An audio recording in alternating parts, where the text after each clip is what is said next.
everyone, Lady Amalthea here with day 23, it is day 23, right, of 31 Days of Tarot 2020. And today's prompt asks you, what are your top 5 decks, oracle decks, from the last decade, so 2010 to 2019. This was hard. Oh my goodness. So I thought about decks that I love versus decks that I use versus decks that speak to me, and this was a real challenge. So I have a pile here, and I'm going to go through it and I'm going to explain my choices, and I'm going to go in chronological order. Now, I believe this deck was, no, it is definitely the first deck I purchased, and I believe it would have been about 2006, so a bit beyond the last decade, but still. This was my first oracle deck. Now, I cannot remember how I stumbled upon this, and I really wish I could remember. And I just don't have a memory of this. That's really frustrating. I spoke in another video, which wasn't part of the challenge, about how my real introduction to divination was from the series by Philip Pullman, His Dark Materials, where the main character, Lyra, has a device called an alethiometer, which she reads in order to find things out. And there's recently been an HBO TV series which was done very well about His Dark Materials, and I'm really hoping they make more than one season, because oh my goodness, it was just fabulous. And yeah, I'm a huge fan of the books and the new TV show. If you want to hear my thoughts, go watch the video that I think I called Storytime, the Ice Year Coming. So that's really where I got my introduction to divination, but I can't remember what was the thing that pushed me into buying my first oracle deck. Now it's this one, Goddess Guidance Oracle Cards by the now disgraced Doreen Virtue. I can't discount the importance of Doreen Virtue in my spiritual journey. I've read pretty much all of her books. I've met her in person. I went to one of her certification courses, so I am a certified angel intuitive, which is what they were called here in Australia, which I did early 2008 or 2007, late 2007, I feel, because it was around Melbourne Cup, so it must have been 2007, and like that was a huge part of my spirituality, and I can't discount the impact that she had. I don't think she's crazy. I think she's a con artist. I don't think she's lost her mind. I think she decided, for whatever reason, New Age wasn't lucrative for her anymore, so she's now a fundamentalist Christian, and sure, she's written her community off, but whatever. Her decks, some of her decks I still use, and certainly this one, this is my only goddess deck in my collection. There is another one that I really want, but I just found out my dog needs about $1,000 worth of dental work, so there will be no deck buying for quite some time. Yeah, so there's that. Gonna have to find some money spells later. But yeah, this deck is I've done so many readings for myself, for others with this deck. I'll show you some of the cards, and this guidebook is signed by Doreen, and I still have the post-it note where they wrote my name to make sure she got the spelling correct, because they did that for everyone. And look, I've opened the deck up, and Diana, the card who is the cover art for the box, and also her crown is the on the back of the cards. And I'll find her. Where is she? So, like, some of these cards are absolutely gorgeous. Yes, some of it's a bit whitewashed. It's not a perfect deck, don't get me wrong. But the thing is, I love it, and I can't stop loving it. And this particular card is misprinted. So this is actually, so it's a printing error, but I've always taken this as a message for me, and it's Artemis, who is one of the deity that I work with. So I always took this as a powerful message. Artemis, yeah, I've worked with Artemis for a very, very long time now. And yeah, so this deck will always be special to me. I certainly have other Doreen Virtue decks, 1, 2, 3, 4, 5, that I'm getting rid of. I plan on selling because they no longer resonate with me, and plenty of people sold all of their Doreen Virtue decks, and that's fine. I'm not criticizing anyone. That's certainly not what this video is about. The thing is, some creators are problematic, and sometimes you can divorce the work from the creator. And I'm certainly not going to be buying any more of her work. If anything were to happen to these decks, oh well, too bad, so sad. I wouldn't be replacing them, but they are what they are. And then the second deck that I ever bought, not long after I bought this Goddess deck, is this one, Magical Unicorns Oracle Cards, also by Doreen Virtue. Now this deck is also very special to me. It's, like you can see, it's well loved. The edging is chipping, and the artwork isn't all by the same artist, so it varies quite a lot. Like this one is almost childlike artwork, and then this one is like highly elaborate and detailed. But I just love this deck, and unicorns are an energy I have worked with for probably my entire life. When I was little, I was obsessed with unicorns. Don't get me wrong, I'm still obsessed with unicorns, but certainly as a child, that was probably one of my earliest obsessions. And because I'm a child of the 80s, I had a lot of My Little Ponies. Oh my gosh, yes.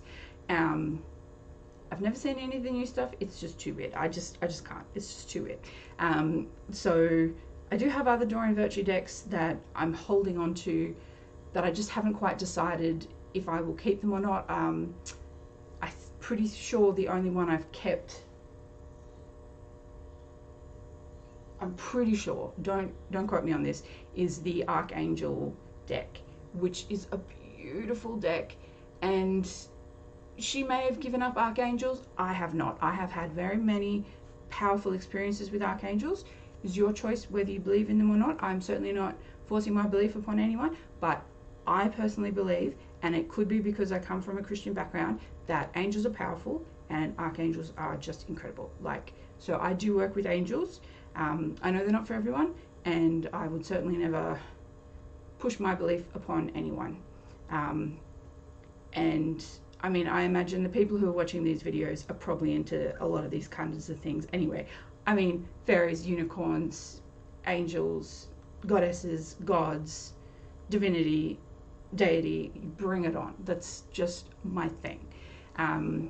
And I certainly tried to deny that aspect about myself for a long time, and not anymore.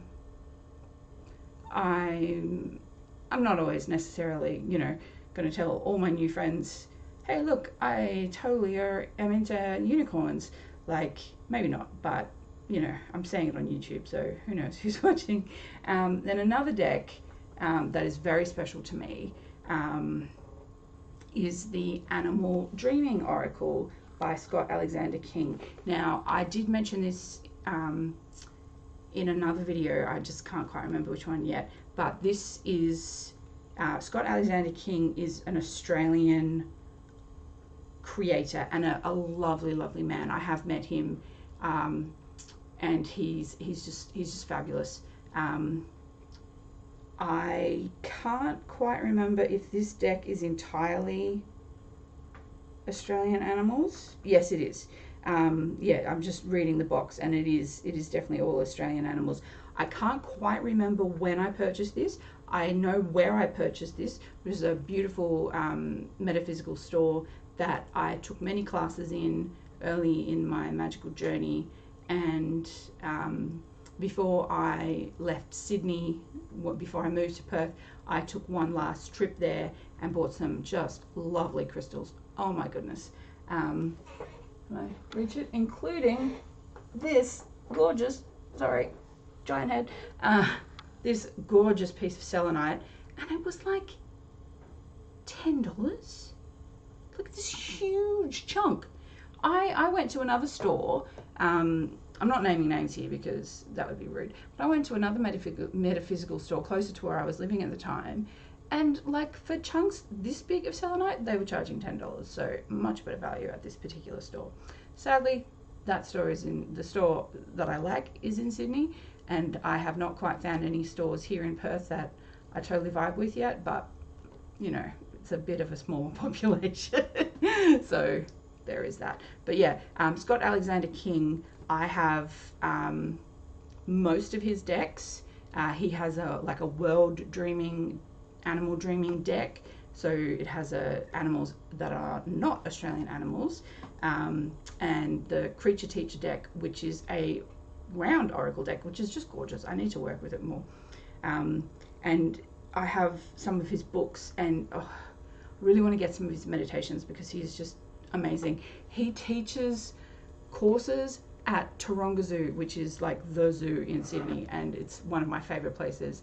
And I would, oh my gosh, if I had that kind of money, I would totally go, but you know, not an option. Excuse me, I drink my tea, which is probably cold. It's cold.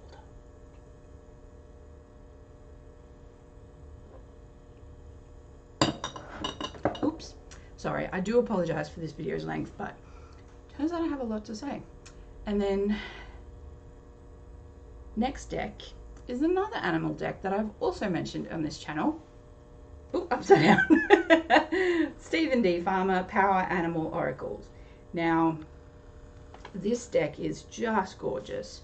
I think that I bought this at the Angel Intuitive course when Stephen and Doreen were still married. He came to her courses and taught as well, and frankly he's a much better teacher. And this deck is signed by him. I didn't show any of the animal dreaming cards, sorry. I've got to show these because they're just beautiful, and the book is fabulous. It's huge. And the cards all represent different elements. So we've got elements. Oh, Lyrebird. So they're just gorgeous cards.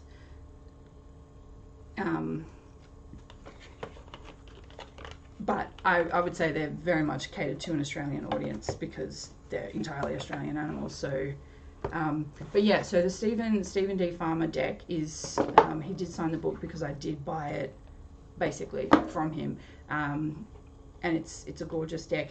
They're almost like photorealistic kind of images. They're definitely drawings or paintings or whatever, but they look very real. That's an interesting card. Oh, Owl, Omens, pay attention to signs. And it's a great little book. Stephen's a great writer. He's a great man, and hopefully he's living a better life now that he is not involved with Doreen. But and then this was the hardest. I'm going, okay, I've already blathered on about decks that I've had for much longer than a decade, because these decks were all purchased between 2006 and 2008, and they're decks that have been in my heart for a long time, that I get great readings from, I feel very connected to. And I thought, I've got to include a Lucy Cavendish deck because she is incredible. She's just the most wonderful woman. I have met her a few times. She's absolute delight. She's just so charming, and she's just an absolute sweetheart. And her decks are amazing. The first of her decks that I bought was the Fairy Wisdom of the Fairy Oracle, and I bought it directly from the artist Selena Fennick at a medieval fair that some friends of mine were running. But I thought, no, that's not the deck I want to talk about. Like, I love that deck and it's absolutely gorgeous. And the last time I used it, I had the most incredible reading. I did it for a friend and it blew us away. I could have talked about that reading for hours with them. But really, the Lucy Cavendish deck that lives in my heart the most, even though it is one of my newer Lucy Cavendish decks, not my newest, is definitely Foxfire.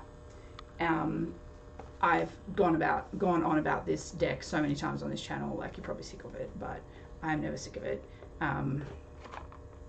You know, the deck forgives me for running it over. Like, not every deck's gonna do that. And just the artwork, like the artwork is stunning. And just, oh, and like Fox is my thing, and yeah, just absolutely love it. Absolutely love it. And yeah, so as you can see, this is really dominated by animals because 4 out of these 5 decks are about animal energy, because unicorns are animals. Yes, they're magical, mystical animals, but they're still animals. And the other deck is about goddesses, so it's all pretty divine and magical and wonderful. And yeah, I just felt that these decks are my ride or die, if you would. Decks that I just hold so close to my heart and that I just love so much. And if my house was on fire, I would grab them. No, I would worry about my dog and try and find my passport, which is actually right next to me. But yeah, like those are the decks that absolutely sing to me. And I have a bit of an abundance of decks, so I feel like, yes, even though it sucks that I won't be able to buy any for a while, it's probably a good thing that forced me to have a bit of a depth time with the decks that I do have, and see how I go with all that. Yeah, this video's gone on for a bit. I do apologize, but I just really needed to do this talk, I suppose. And update on the dog. We had our vet appointment yesterday. He had his arthritis injection. He's walking a lot better already. So thank you everyone who sent love and support for him. He does need to lose weight, but I haven't been able to walk him because I haven't been able to walk. So once we start being able to walk again, that will really help. And he does need a significant amount of dental work, unfortunately. And I don't know why no other vet ever told me this. So, and my mum's like, "You sure they're not trying to rip you off?" And I'm like, "Yeah, I do feel like they're not trying to rip me off." Because like I asked when I got him, do I need to do anything about his teeth? And they were like, "No, just Dentastix is fine." And they're the, chewy things that I give him when I leave the house. And apparently that's not enough. So, oh well. Pretty sure he would object if I tried to clean his teeth, because some people do clean their dog's teeth. I'm pretty sure he would not like that. He doesn't like he doesn't like you touching his mouth, or his paws. So, I mean, whatever. I don't need to touch his mouth generally. So yeah, I feel like, oh gosh, this is almost 20 minutes. This video has gone on so long. My load of laundry has finished. Mind you, it was on a short cycle. So I'm going to go deal with my laundry. Thank you so much for watching. Sorry this was so long. Thank you for your perseverance. I hope you enjoyed it. Thank you for your comments, your likes, subscriptions, all those wonderful things. And hopefully today I will get to catch up on some videos, because I was running around a bit yesterday and didn't really get a chance. So hopefully I will today. And I will see you all tomorrow. Many blessings.